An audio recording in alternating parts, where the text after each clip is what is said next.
Welcome to the Rational Egoist. I'm your host, Michael Leibowitz. So I like to talk a lot about the philosophy of Ayn Rand, which is objectivism. Today we're going to talk about a particular aspect of it, and that is moral sanction, is when we should grant our sanction to other people. And here to discuss that today is someone who's written on the subject, talked on the subject. He's a former chairman of the board and a current senior fellow at the Ayn Rand Institute. He's authored numerous articles and books, including In Defense of Selfishness, Why the Code of Self-Sacrifice is Unjust and Destructive. Mr. Peter Schwartz, welcome to the show. Thank you, Michael. Okay, so before we can decide whether we should grant our sanction to a given person or a given activity, we first have to know whether that activity or that person is moral or immoral. So what is the criteria that you, or what are the criteria rather, that you would use to assess whether somebody is moral, immoral, or perhaps just mistaken, or, maybe they're just wrong they just don't have the right information? How do you decide that? Well, let's first make sure we're not just talking about floating abstractions here. So Okay. when we talk about, excuse me, when we talk about moral sanction, we talk about assessing whether something is moral or immoral and whether you should deal with it. Let's bring that down to reality. What it means to be moral means life-serving. It means you are concerned with your existence, you're concerned with your life, you're concerned with how do you best sustain your life, how do you achieve your goals, how do you gain your values. And there are certain moral principles by which that's done. You can't just live on the spur of the moment. You can't just do whatever you feel like doing. There needs to be some kind of moral guidance, some kind of moral code. And that code, the code that I subscribe to, and the code that I think does in fact lead to sustaining life and achieving happiness, is Ayn Rand's philosophy of objectivism. Now, the morality according to that code is basically this: if you choose to live, there's one thing you have to be committed to. You have to be committed to using your mind to grasp reality. There's a world out there. The world places certain demands on you, places certain demands in terms of your biological needs and in terms of your longer range moral, and your need for moral principles. If you wish to live, you have to be willing to exercise your mind, which is up to you. People can choose to do it or not to do. You can choose to think or not to think. You can choose to use your mind or evade, be honest or dishonest. So the basic code of morality is be honest, which means be rational. Acknowledge facts for what they are, including facts about people, and deal with it accordingly. Obviously, if that's the view of morality you hold, then you understand that approving of something or somebody who is moral benefits you, and disapproving or refusing to deal with someone or criticizing or condemning someone who is immoral is in your rational self-interest. So that's the basis of the whole idea of whether you should or should not sanction some person or some action. Okay, so now you ask, what are the, excuse me, I'm just getting over a cold. You'll have to forgive me a little bit. It's okay. So now you ask, what are the criteria? Essentially, it's the criterion that's at the basis of a proper morality, rationality. If you're can make mistakes, we're not omniscient, we're not infallible. Therefore, you need to determine whether the person, let's say, you're dealing with, who does something you disagree with, is doing it through an honest mistake, through an innocent error, or he's doing it through willful irrationality, willful dishonesty, willful evasion. If it's the latter, then you want to dissociate yourself from that person because that person is inimical to your life and your interests, and you want the world to know that. So that's basically the criteria for determining whether you're going to deal with someone in terms of sanctioning and approving him or not. Okay, so what does sanction mean? Like to lend Okay, your sanction to somebody. sanctioning, And if you could give us some like concrete sure, I'll give you some examples. examples. Sure. Sanctioning simply means approving, condoning, agreeing with. Morally sanctioning someone means you're saying, yes, this person is basically on my side. This person is going to be helpful to my life because I think he's an honest, independent, rational person, as against some killer who is not simply making an honest mistake. And therefore, I want to dissociate myself from him. I want to criticize. I want to condemn him. I want to ostracize him. So, excuse me. For example, um, if someone asks you, now we're just talking about moral sanctions here. There are other forms of sanctions, but basically we're talking about moral sanctions. If someone asks you, do you want to engage in a debate? We have a topic here. We'd like you to debate, and the topic is, let's say, um, was Hitler justified in trying to exterminate the Jews? Let's have an open, rational debate about that. Now, that would be ridiculous. If you agree to such a debate, you are sanctioning the other side.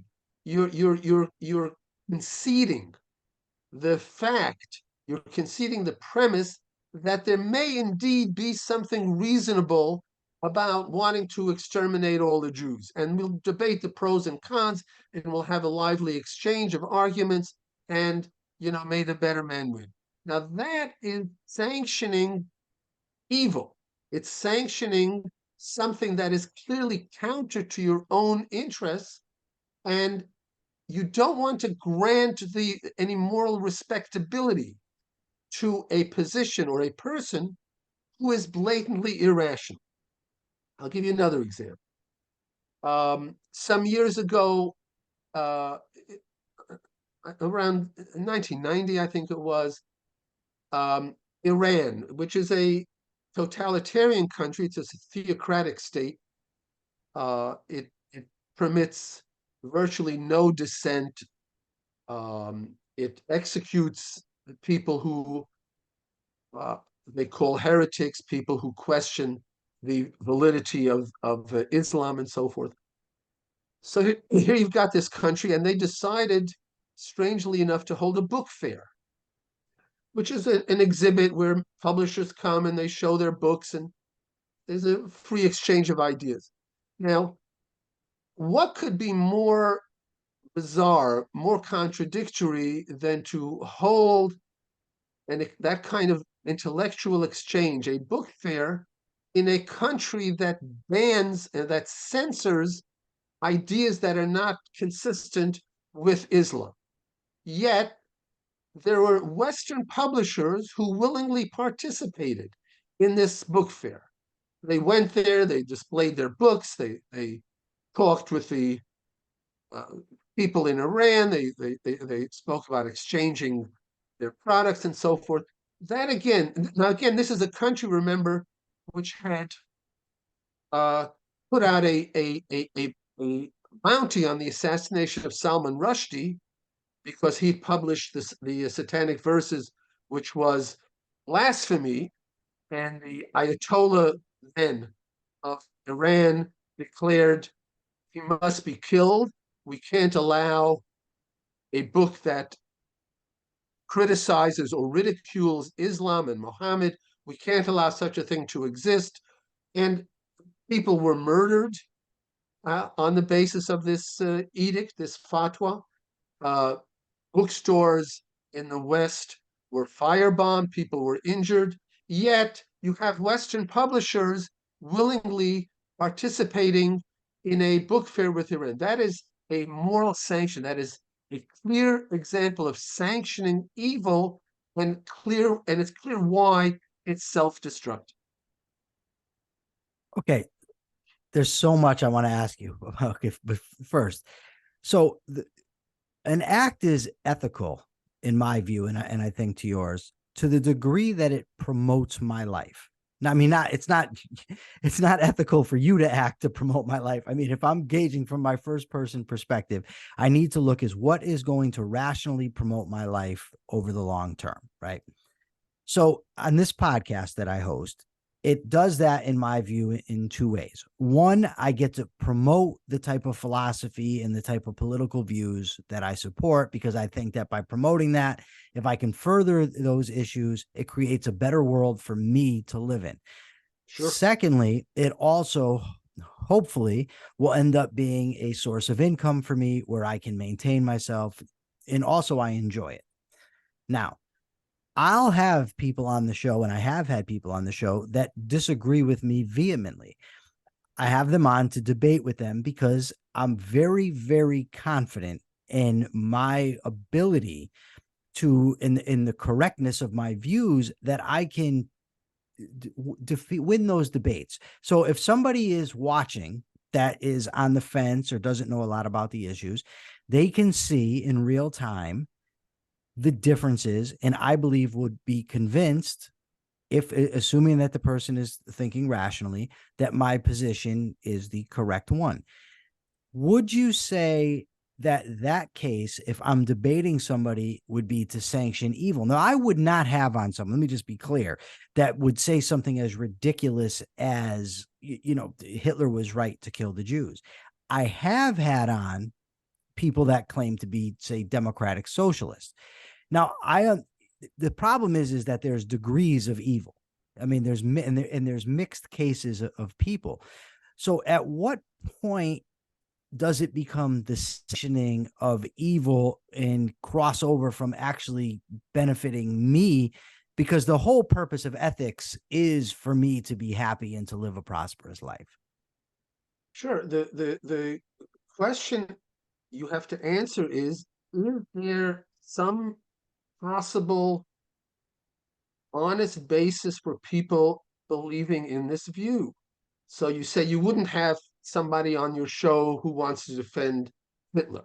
You wouldn't have Yes. Hitler on your show, because it's ridiculous to say, well, there are people who think Hitler is right, and I'm going to rationally show by my debating skills why they're wrong.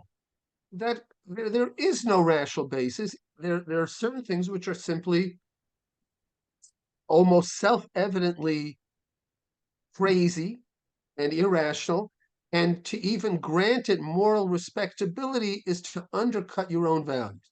Now, I don't think it's wrong to have a debate with a democratic socialist. There are many wrong views that you want to debate, because obviously you're not just going to talk to yourself. You want to make the world a better place. But the way you're making the world a better place is by grabbing onto the rational elements uh, that people hold, and show by reasoned argument that this is not rational, or this is not, let's not put it that way. Show that you're mistaken. You think democratic socialism is good. You think capitalism is wrong. I'm going to show you why capitalism is right. I'm going to show you why capitalism is moral and why it's the only moral system, and you can do that. But when you're getting to a situation or a view that has no conceivable rational basis, like Hitler, or like, let's say, you wouldn't have on your show, the Ayatollah of Iran come on and argue, should Salman Rushdie be killed? Should people who don't believe in Islam be stoned to death or not? You wouldn't have that debate, because that grants a respectability that it doesn't deserve, and it undercuts your own life.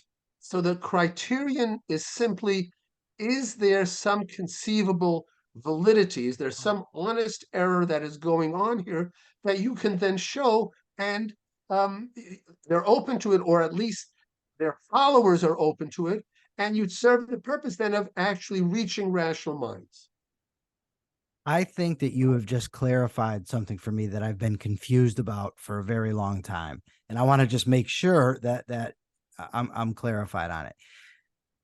So, in the case of a Hitler, I don't think there's a human being on the planet that has a rational bone in his body or her body that would conclude that there's any case to be made for Hitler's position, right? I just don't think so. And I don't think that anybody could ever think that there'd be a case to kill people for writing books, as the Salman Rushdie case tells. I do think that right now there may be 18, 19, 20-year-old kids who've been attracted by the lure of socialism who may be open to altering their minds. With that said, it doesn't necessarily matter then if I think the person that I'm debating is open to rational argument. What matters is if I think that there's somebody out there who could hold their view honestly and might be open to being persuaded. Well, see, that depends. I wouldn't put it categorically that way. It depends if the person is representing an organization. So, um, take libertarianism, for example. Now, I'm a very big opponent of libertarianism because, and to clarify that, I mean the real libertarian organizations that claim to be for something they call liberty, and allow inside this big tent, this big umbrella that they have, anybody who calls himself an advocate of liberty. So if you're a Palestinian terrorist and you say you're for liberty, that's fine. If you believe in child molestation, you say, well, that's liberty, that's fine. People are included in this libertarian umbrella because the libertarian idea is that it does not matter why you believe in, quote, liberty. As long as you say you believe in liberty, you're an ally. And therefore, they include anarchists, which is the worst political element of their position. So I would never debate the, let's say, the president of the Libertarian Party, because his organization stands for something that is latently irrational, and I won't grant him the moral respectability of a debate. Now, this is crucial. Let me just digress for a second here, and I'll come back to the main question you raised. This is why it's so important to be firm on the issue of moral sanctions. It's because your willingness to debate somebody, let's say, means you're granting a certain premise. And the premise is there is a certain respectability to this position. You're saying, I won't debate Hitler because he's beyond the pale. But I will debate this guy because he's not beyond the pale. So you're granting, by the very decision to engage in rational discussion, you're granting the premise that rational discussion is possible. Now, as I said, I would not do it with the representative of a libertarian organization. I wouldn't do it with the Ayatollah of Iran. But I would debate or argue with people, especially young people, 18, 19, 20-year-olds, who don't understand what's wrong with libertarianism. And I, in fact, wrote a whole article about it. It was aimed at those people. It wasn't aimed at people who already agreed with me. But you can engage in a discussion that way, but you want to be careful not to grant your imprimatur, because that you are important. You're a mind. I don't mean you specifically. I mean anybody, any rational person. You value your life. You value your mind. You're, by the very fact that you're agreeing to engage in certain intellectual intercourse with somebody, you are giving him something of value that you possess, and you want to be sure that you're not doing it in a way that only undercuts your own values and your life. So to answer you, this is a roundabout way to answer your question. Yes, I think it's perfectly okay to engage in discussions with people who have mistaken views about honestly mistaken views about a really bad idea or philosophy, which is different from engaging in a debate with the representative, the official representative of that philosophy, like the Pope. I wouldn't engage in a debate with the Pope, but I would engage in people with in a conversation or debate with people about religion. Now, again, you have to be very clear. I wouldn't engage in a debate if the topic um, is faith superior to reason? That is not open to debate, because how are you going to debate that except by means of reason? So you can't debate that. That is not open for rational discussion. But I would debate, people, are there arguments for God's existence? Um, are there any limitations to reason? All of these things are proper subjects for a rational discussion, because there can be honest errors in this, again, particularly among younger people, and why not try to reach them? See, here's my concern, and in principle, I agree. Let me just say that off the outset. I agree with you on the principle of sanction. Where I find myself having difficulty are in concrete cases, and here's why. You gave an example, say, of the president in the Libertarian Party, the chairperson. So let's say that's I don't know who it could possibly be, whatever, John Hospers. We'll say it's John Hospers. He's long dead. So John Hospers is the chairperson. I think John Hospers is not only wrong, but I think he's dishonest, let's say, and I think his arguments are way off. But again, my morality has to be judged based on what's in my interest to do, my best interest, my principled interest. So if you've got a bunch of guys following John Hospers that are convinced by John Hospers' arguments, and I know that I can expose John Hospers, but I can't do it. I can write on the side, let's say, but that's not going to have the same power, and it's not going to have the sort of the same persuasive effect. But by engaging him face to face, stating explicitly that I disagree with him, exposing his arguments for the flaws that they have, and then convince others, it seems to me that that would be in my interest to do. And I don't see it as lending him sanction, because I'm saying off the bat, I think he's wrong. Well, here's the problem with that. When you say he's wrong off the bat, what does that mean? It means that, let's take him as an example. I don't know if he actually would endorse all the libertarian views. So let's just say John Doe, okay? Okay. So John Doe is the head of the Libertarian Party. And John Doe, as the head of the Libertarian Party, endorses positions such as I said, pedophilia is consistent with liberty. The Palestinian terrorists who blow up school buses with children in them, they are pursuing liberty. I can't even think of all the bizarre positions libertarians. Well, anarchists who, if they ever came into power, would be 100 times more destructive than communism or fascism. Anarchists are allies of liberty. So that's his viewpoint, right? So you're saying, you, Mr. John Doe, you believe all these crazy, irrational things. I'm going to debate with you. And you're saying, well, I'm doing it because I know you're crazy, but some of your followers aren't crazy.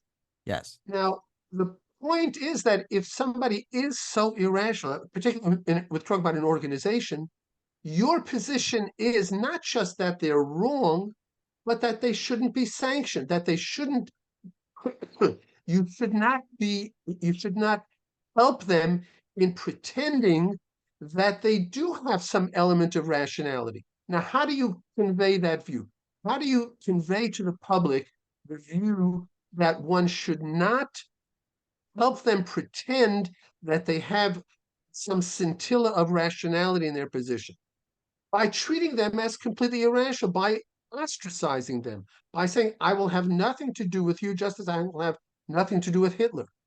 By doing the opposite, by saying, okay, you're completely irrational, but let's have a rational discussion, you're undermining your position.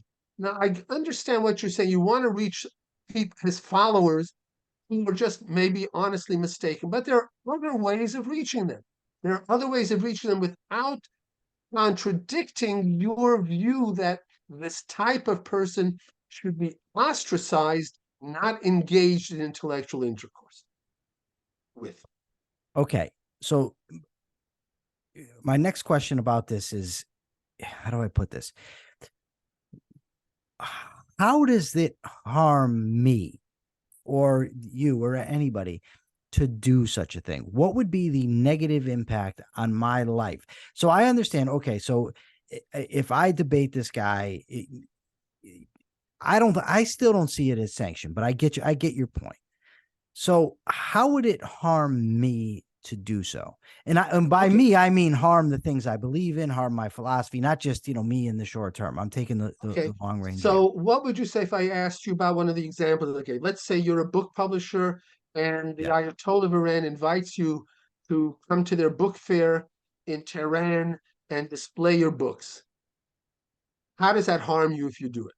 Why wouldn't you say, well, look, I know the Ayatollah is crazy, but maybe there'll be people in Iran who read my books. Maybe they'll read something I wrote. They'll read Ayn Rand. They'll get a new. Why wouldn't you make that same argument? For a few reasons. I would say, for one, if I'm going there to do so, I'm putting myself at risk because I'm in a very dangerous country Well, let's in say a you just promoting send sense. your books there. Okay, if I just send my books there, I'm risking misrepresentation. I'm risking them claiming that I endorse them when I don't. I would say that the Now, wait, audience and wait, our wait. Mhm. But why would they say that? All you did was send books there. Well, All right. If you think, but you're right. You were exactly right. It's because you are dealing with someone that you shouldn't be dealing with that people will draw certain implications that are ultimately going to be harmful to you. Now, if yes. you debate this John Doe, who's the head of the Libertarian Party, people will say, well, Peter Schwartz says these are terrible people and you shouldn't deal with them. You should ostracize them. But Michael Leibowitz obviously doesn't think that. He thinks they're not so bad. He disagrees with them, but they're not so bad. They're like, Democrats versus Republicans. So maybe I should have dealings with the Libertarian Party. I agree with some of their positions, after all. They're against a lot of government regulations that I'm against. So why don't I deal with them? I disagree with them about the anarchist part, but I agree with them on other things. So I'll deal with them. Michael Leibowitz, whom I admire, deals with them. That's how it undermines you, the same way Mhm. that the book fair undermines you. Okay, one more question about this, and then I'll Sure. move to the next thing. The difference, as I see it, between the two examples you just gave with the book fair and with the debating is this. If I'm debating somebody in this split screen like I have right now, I can clearly state my position. I can say what it is. And the people that listen to the show generally know what my beliefs are. So they're not going to mistake and think that I'm for advocating pedophilia or anarchy or the things that you've talked about. But if my books are over in Iran, I don't have that same opportunity. The people over there don't know me. They're not hearing my voice. I can't explain my position. Okay, how about this? How about if you send your books there and they allow you to put up a placard next to the books stating your position? You disagree Mm-hmm. completely with the regime in Iran. You disagree with their attempt to censor books. You disagree with their fatwa on Salman Rushdie. Somehow they allowed me to display my books and convey my opinion, and I'm doing it. Even then, no matter how explicitly you state your views, you are helping them in some way. You're giving them a sanction. You're giving them a form of approval that they're not entitled to. In the same way that John Doe, the head of the Libertarian Party, comes on your show, Mm-hmm. you're giving him exposure and a platform that he's not entitled to. He's not morally entitled to because he deserves to be silenced. I don't mean censored. I mean, he deserves to be kept from any valid platform because of the irrationality that he represents. So no matter how much you say, you're going to be able on your show to state your view. The sheer fact that you're having this guy on and that you're engaged in a debate with him, you're not having a show. You're not having a show with a dummy, a dummy representing libertarianism and arguing against him. You're arguing against a real person and offering him a platform to present his views, and you're trying to refute them. So you're saying his views are worthy of the debate. Mhm. And that's undermining your position, just like sending the books to Iran would be. Okay. I don't know how I can't say it any No, different. no, no, no, no. It's good. I'm very happy to get your take on this. Justice. It seems to me Yes. that this topic is knee deep in the idea of justice. Justice being granting people or giving people that which they deserve, whether it be good or evil. And also, I shouldn't have said evil. Whether it be reward or punishment would have been a better way to put it. Part of justice is the forgiveness of wrongdoing. And this is very personal to me, because if ethics has to do with what's in a person's own interest to do, then it's in my interest to deal with people that are good. So in my case, and then I want to extend it out. In my case, I've done horrible things in my life. I paid dearly for them. I spent 25 years of my life in a cage. I worked very, very, very hard to amend my character.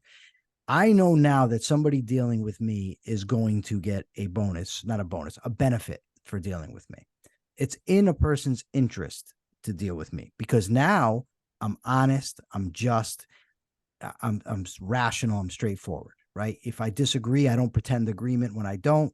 I might be wrong, but I'm still going to put forth what my mind's telling me is true. So I think that justice does entail forgiveness, especially in light that it's for somebody's best interest. So recently, a friend of mine who I did time with, who has put in the same amount of effort, he's done the same things, I know because he was my cellmate for 11 years, to reform himself. And I asked the question on Facebook, should this person be forgiven? And a lot of people, I'm not going to say they're objectivists because I don't know, but they claim the mantle. And their judgment seemed to be, to me, not one of, I don't think this individual should be forgiven because it would harm me. It's not in my interest to forgive him. But what they were saying was basically intrinsicism. They were saying, no, what he did was horrible. He never deserves to be forgiven. And that to me is a big philosophical error, because objectivism is just that. It's not intrinsicism. It's not saying condemn this for the sake of condemning it. It's saying when you condemn something, you do it because it's harmful to me and harmful to the things I believe in. So what are your thoughts on that? Okay, that's an interesting question. Now, I think that even you would agree that there are some things beyond forgiveness. So if to take, not to compare this example to you, but just to take an Sure. extreme example as illustration, if Hitler came to you and said, you know, you were still alive, I realized I was mistaken killing all those millions of people. I've reformed. I'm doing good. Would you forgive him? No, I wouldn't. There are some things beyond the pale. There are some things that are so horrendous that there's no way to make up for it. Because I think forgiveness has two aspects to it. One is, at least two. One is, you have to whatever extent possible, try to undo the harm that you did. So, if you um, harmed somebody, you robbed somebody, Sure. and you realize, I was really mistaken, I shouldn't have done that, you have to try to give him his money back, or try to put him back as much as possible into a position that offsets the harm that you did, where it's possible. That's one aspect of forgiveness, one prerequisite of forgiveness. And the other, the more important one, is what you've been describing, that there has to be clear-cut evidence that the person really has changed, which means A, that he grasps what was wrong with his behavior in the past, and B, that he now engages in the opposite kind of behavior and does so convincingly and does so for a long time, not just for a week. So there has to be clear-cut evidence over a lengthy period of time that this person is really a different person. So I think if those two aspects are fulfilled, then I think, I'm open to forgiveness. Again, with the proviso that there are certain things that are beyond forgiveness, that you can't make amends for it. Like Hitler could never make amends No. to the millions of people. He couldn't. Uh, in your case, I think, again, I'm not comparing it to your case, but I think you can. And if you genuinely make amends to whatever extent is possible for the harm you caused, and there's clear evidence that you've changed and you're now a different person over a lengthy period of time, then yes, then I think then forgiveness is appropriate.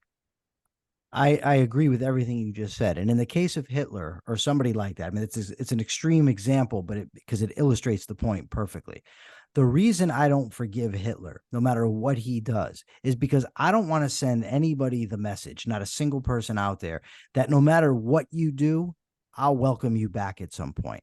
I need people to understand that there's certain things that you do that you'll never be welcome back. And Hitler is an example. It's such a horrible thing. With now, as relates to amends, this, and I agree when possible, but here's my only qualifier I would put to that. If Peter Schwartz and Michael Leibowitz both go out and harm two separate people, Peter Schwartz and Michael Leibowitz both do their absolute best to transform their lives, make up for what they've done, and try to make amends. Michael Leibowitz happened to have harmed a extreme Christian. Peter Schwartz harmed someone with not a forgiving bone in his body. My guy forgives me based on his warped philosophy. Peter Schwartz guy never forgives him because of his warped philosophy, but objectively, my behavior and yours are exactly the same. And I don't think that forgiveness at a societal level, and what I mean by that is in the court system, or, with going out for jobs and things of that nature, should be contingent solely on whether a particular victim forgives the perpetrator. Yeah, I think that's true. In fact, I would say that you could certainly imagine the following case. Somebody committed some atrocious act against somebody. You can fill in the details yourself, and then reforms and fulfills the two requirements that I said, yet the victim, that particular victim, will still not forgive the person. Maybe he feels there's no way to make it up to him. His life was changed irreparably. You did something that you can't undo to him. You try, you do whatever you can, you make whatever effort is possible, but you just simply can't undo it. So he would not forgive you. I might forgive you. I'd say, well, you did whatever you could. You're a different person now. I understand why the actual victim doesn't forgive you, but I do. So there's that. So it's true. It does not depend on the particular victim's forgiveness, depending upon his circumstances. You say he's a Christian, he forgives you. That's meaningless. Um, but the important thing is, as I said, the two requirements that I mentioned that you fulfill, that you do whatever is possible to make amends, and you provide objective evidence that your behavior and your ideas have changed. Then I think you're candidate for forgiveness, regardless of what the victim does or does not decide about you. Okay, the last thing I want to ask you is I read something that you wrote recently about debating with a Robert F. Kennedy Jr. type, and you talked about sanctioning the arbitrary, and I thought you Yes. made a very good point. So I just would like you to state the point for my audience, because I just thought it was Sure. wonderful. Yeah, this was an op-ed in the New York Times. It wasn't my article. It was an op-ed in the New York Times. Um, I forget who the author was.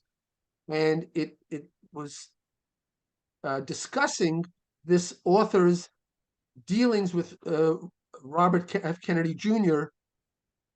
And as maybe people don't know, Kennedy is a kook. He denies the effectiveness of the COVID vaccine. He says the COVID vaccine kills people.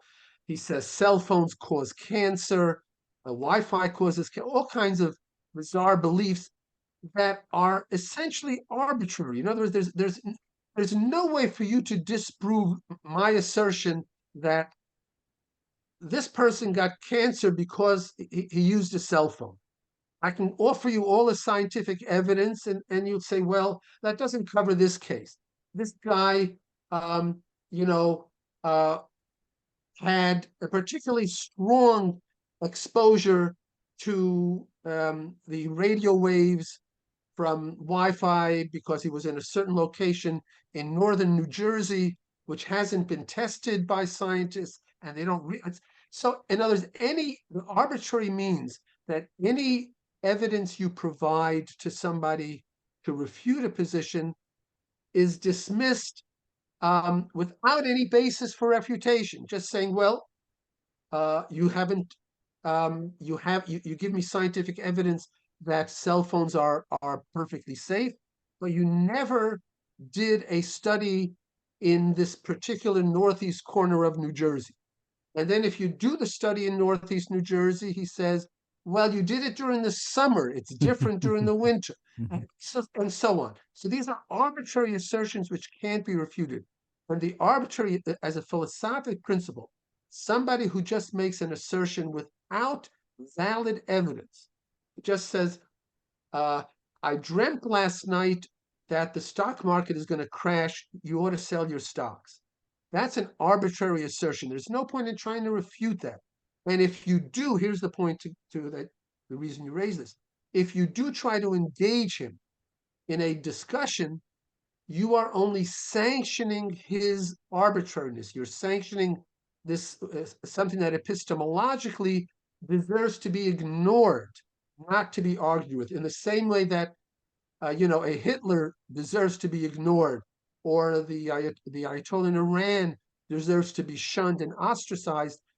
A person maintaining the arbitrary does not deserve to be engaged in a debate. Thank you very much. And I just want to say, 8 months ago, maybe nine months ago now, when I was just getting out of prison, I would have been pretty far away from your position on sanction, not in principle, just in the practical applications. But I'll say this: the more I engage with people in the free world, and the more I see how things go, the closer I get to being where you are. And so it's a combination. I mean, I hear the arguments and I get the experience, and I'm learning as I go.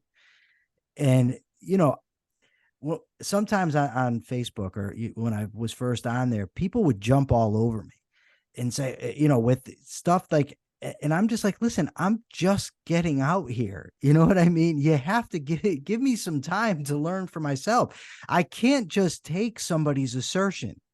Because you say so. I can't, oh, well, this guy said so, so that means it must be right. I have to learn for myself. And I'm learning, and I just really, it was important for me to tell you how that I really am getting closer to where you are.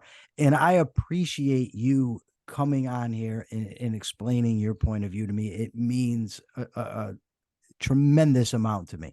So thank you very much. That's good. The whole thing, you're attracted to objectivism, and the whole thing of objectivism is simply think for yourself. That's all it is. Think for yourself, and I admire the fact that you have apparently done a lot of thinking, independent thinking on your own.